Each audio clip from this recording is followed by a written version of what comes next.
there. What's your name? Sally Fowler. And how long have you been doing ceramics? For about 30 years. Wow. And what's your specialty? I guess ceramics, whatever. But I mean, pots or platters or plates or. They're all about the same thing, really. Whatever you want to design on, you just pick that piece of greenware up and paint on it. Okay. So are these hand painted? These are not patterns. Well, it's not paint by numbers. Oh, no. You trace your pattern on here and then you go from there. Okay. And you can alter it as you're painting it. You can change the design a little bit. Okay. So. And then, is there a special kind of paint that you use? It's called ceramic paints. It's for firing. Okay. It has to be fired in a kiln. But there are acrylic paints also that you can paint on pieces that are already been fired. And then all you do is just paint it when it dries. Then you just spray a sealer over it and it'll stay. So do you have some of each of those? Not here, no, I don't. So but they really, you couldn't tell the difference. Okay. So these are the ones that you The- paint and then fire. Fire, right. Okay. These are all food safe. Once they've been fired and glazed and fired, they're food safe. You can put anything you want on them and it won't hurt. And you can use them in the dishwasher? Yes. But the only thing is with acrylics, see, you can't, they're not food safe Oh. because it hasn't been fired. Okay. You put like a shellac or a varnish type thing, a sealer that they call it, over that. But it's not good for eating off of. Okay. But I don't have any of those here, no. And do you have your own kiln at home? No. I used to go to a shop and the gal retired last year, so that was out in Simi Valley. I had to go 75 miles and back, so now I want to join our club here. Is there a waiting list to join the club here, isn't there? I believe there is. Yeah. So, And how long do you have to leave it in the kiln to? well, it depends on the piece Uh-huh. and how many pieces are in a kiln. You don't want to fire a kiln that's got only 2 pieces in it, really, unless they're big pieces. You want to fill your kiln because otherwise you're not going to get the advantage. You're spending all that space on 1 or 2 items. So you usually try and fill your kiln as much as you can, and they get fired. Sometimes it takes a whole day because they have to go up to a certain temperature, and then you slowly bring it down, bring it down, bring it down, bring it down, bring it down, so it doesn't break. Because if you open that kiln when it's up to like 13,000, Wow. you know, it's going to crack. You're going to seize your pieces. And that's you what a ever- lot of people don't understand. Have you ever lost any of your pieces that way? I've never fired. I have. The gal has, yes, because somebody else's piece wasn't done properly and it exploded and it wrecked the kiln. So, Wow. yeah.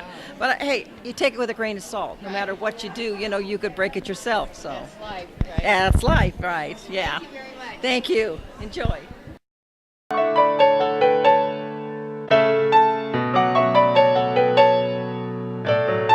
Your name? My name is Eileen Dole, Door D D-O-H-L. Dual Dole. D-O-H-L. Yes, Okay. yes. And what is the name of this group that you're with? It's PEO.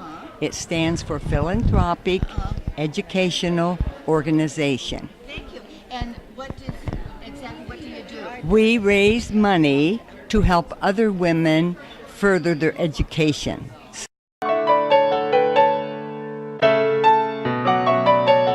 What's your name? I'm Loretta Cooper. And tell me about this organization that you're with. Well, I'm with the American Legion Auxiliary Post 327 in Leisure World.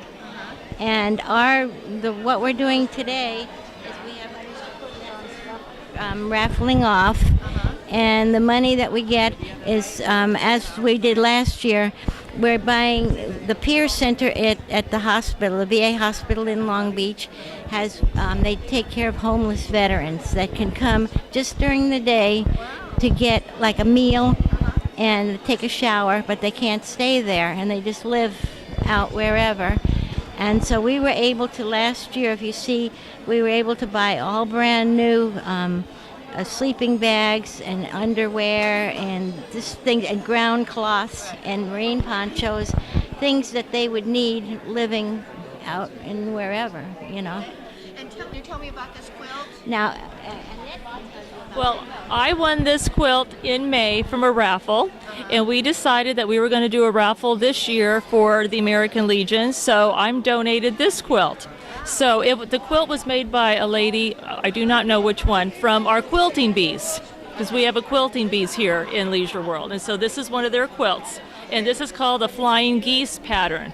Flying Geese is what it's called. And why is it called a flying geese? Just from the pattern. Okay.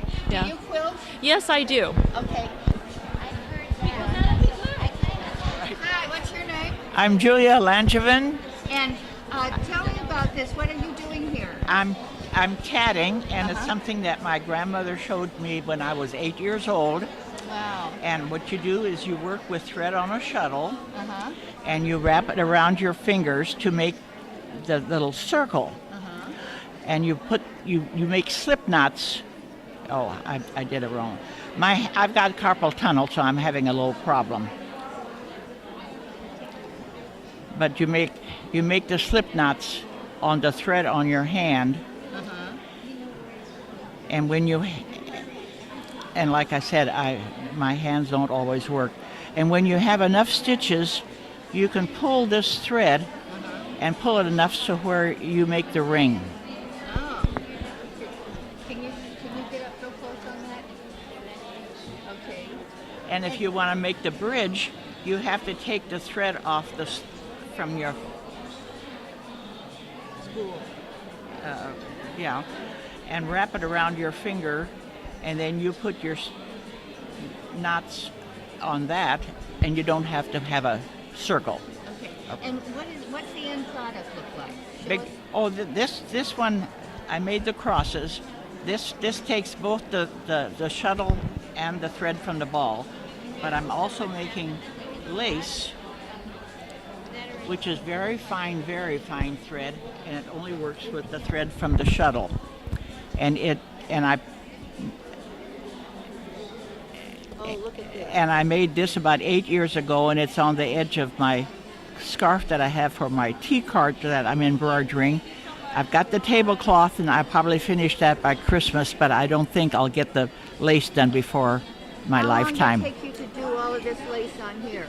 Probably 6 months. Wow. Because and then the embroidery on here? no, this is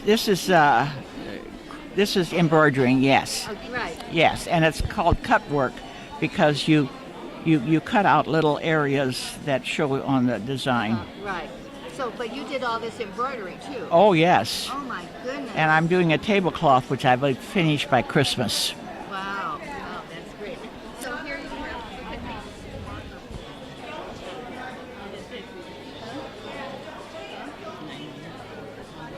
Oh, how old are you? I'm 92. Wow, congratulations. Thank you. And one year I tatted and crocheted snowflakes, and I covered my tree in my snowflakes. It was very pretty. It sounds like it. Yes.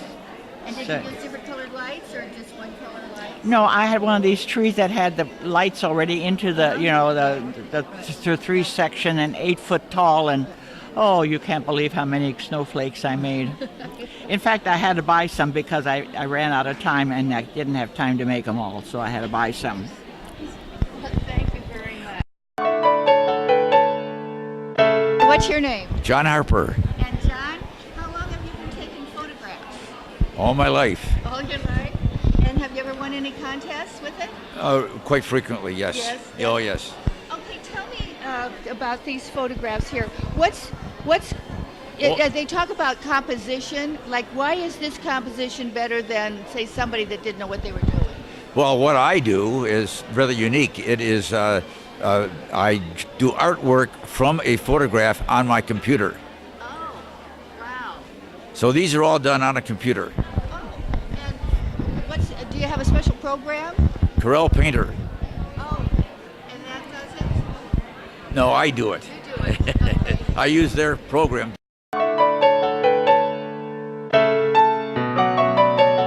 Name, please. Morteza Javadi, And how long have you lived in Leisure World? about 8 years. Wow.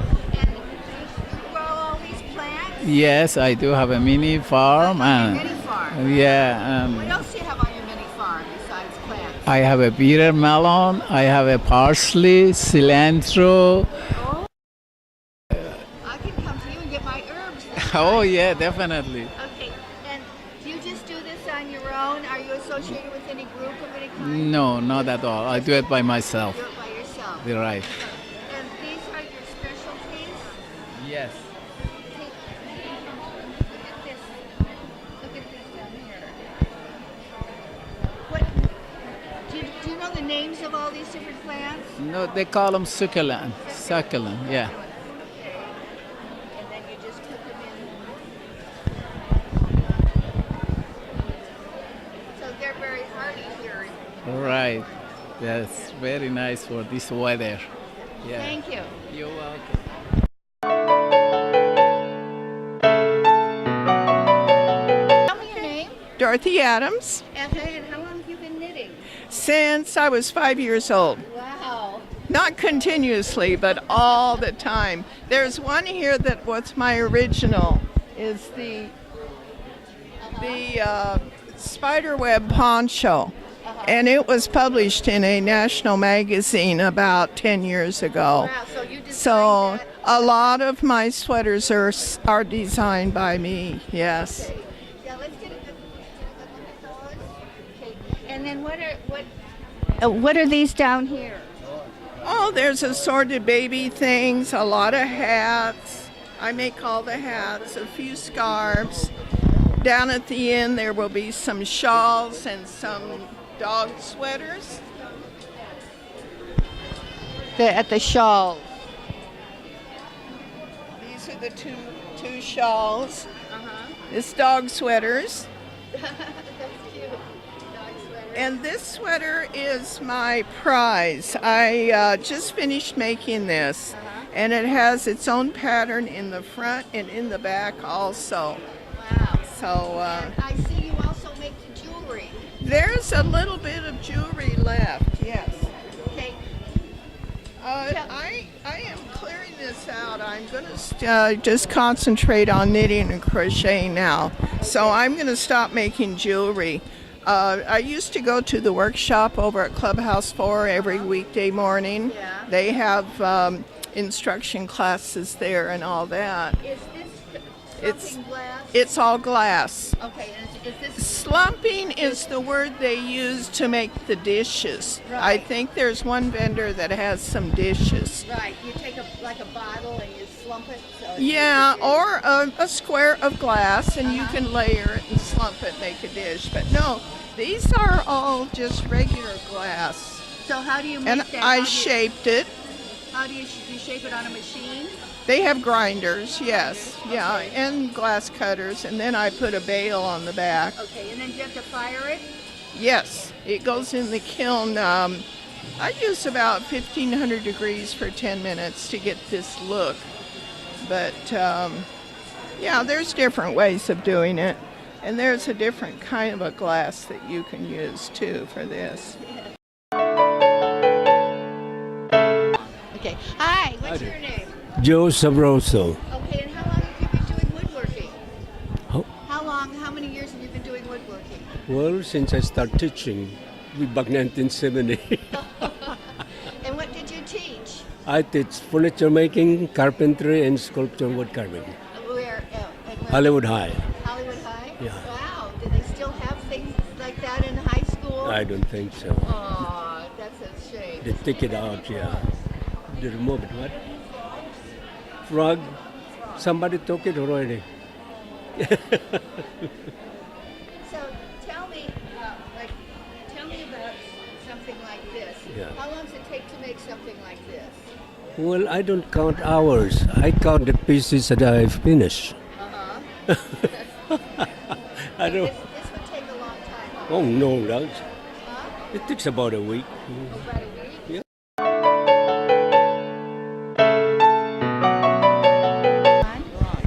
Okay, hi, what's your name? I'm Pat Wilson. Hi, Pat. Hi. Good, thank you. What are you making here? Another cap And what are these little tiny caps for? to put money in and gift cards in, trim a tree, put on a wine bottle.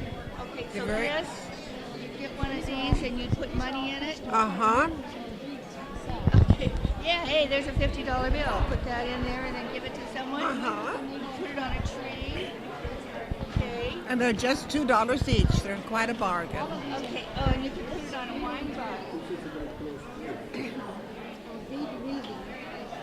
they're Christmas decorations for here.